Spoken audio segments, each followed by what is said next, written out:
Okay, today we are going to learn about Mendel's law, the most important part of the chapter. 5 marks question comes from this part. So, listen carefully and try to understand it. Okay. So, first of all, Mendel, as I have already told, John Gregor Mendel, John Gregor Mendel, he is called father of genetics. He has done his experiment on pea plant. Initially, he wanted to be a teacher. He was an Austrian monk, but he failed in teaching exam. And after that, what he did made him teacher of teachers. Yes, we all remember him till now. So he did his experiment on Pisum sativum, that is the pea plant, the garden pea. Okay. So why he was so amazed? Why he took pea for as his why he took pea for his experiment? The reason are these three. Okay. First of all, he was amazed to see many varieties in alternate form were available in pea plant. He saw different types of pea plant having different varieties. Okay. So first of all, flower color, purple and white. I have written D and R, that is dominant and recessive. We know what is dominant, what is recessive. Dominant, the allele which is dominant, the super ruling allele, and the recessive which is suppressed. Now we know which is dominant, which is recessive. The reason Mendel has done experiment on each one of them, one by one. He was very patient and he found out which one is dominant and which one is recessive. So we now know it. Okay. So the first variety was the flower color.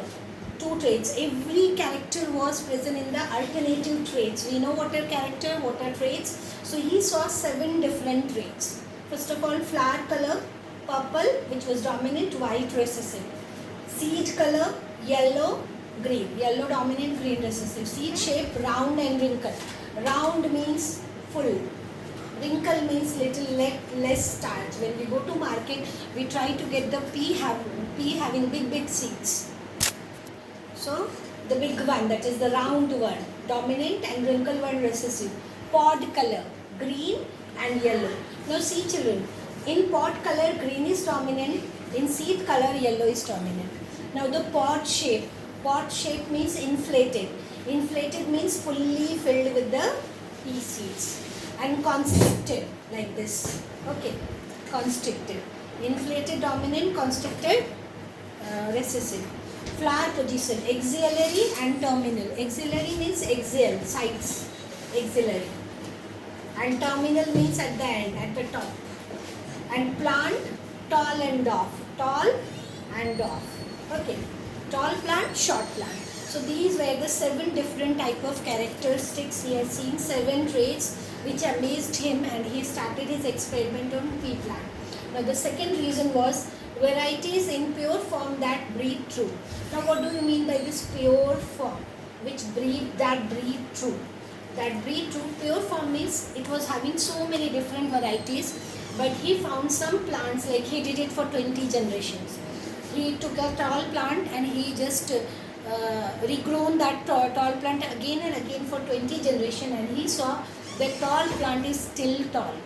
That means the tall plant is having genes only for tall. It was not having dwarf. So that is the meaning of pure form. Pure form means which is having only one type of allele. Tall, we just write, we know the dominant letter we write with capital. The small letter we write with the same small. So tall will be capital T, dwarf will be small t. So he saw many plants are there which are pure form, means after 20 generation a tall plant is still tall, or after 20 generation a flower which is having axillary flower, a plant having axillary flower, it is again having the flower in the axil. So that is the meaning of pure form. That breed true. That breed true means that give the same result generation after generation. So a tall plant giving rise to a tall plant till 20 generations. So that is the meaning of a pure form that breed true. Pea plant is pea flower is a bisexual flower having both stamen and pistil. So it can be self-pollinated, but if you remove its stamen, it can be cross-pollinated also. Like we know, in between we are having carpels and there we are having stamens, having pollen grain. So what he did, manually he removed it and then he bagged it. This removal of stamen manually, this is called emasculation. we have read in earlier classes. After removing, he bagged means covering it with a plastic bag. He bagged the stigma till it becomes mature, and after that he himself put the pollen grain which he want to put. So that was one advantage. It was self-pollinated, but it can be cross-pollinated by emasculation. Got my point? So these are the reason why Mendel took pea plant. Okay, it was having many alternate form of varieties, actually 7 different traits. It was having pure form that breed true generation after generation. It can be self-pollinated, but if you remove the stamen, it can be cross-pollinated as well. Now, what was the success of Mendel's experiment was that he was not confused with the 7 varieties. He was very patient and he took one variety at a time.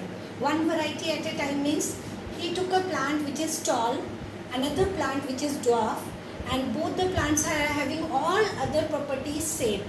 Means he took a tall plant having axillary inflated green, round, yellow, purple, and a dwarf plant again having axillary inflated green, round, yellow, purple. Means only one trait was different. Other traits was same. Okay, so he took one character at one time, and then he did his experiment. So when he took one character at one time, that cross is called monohybrid cross. Mono means one.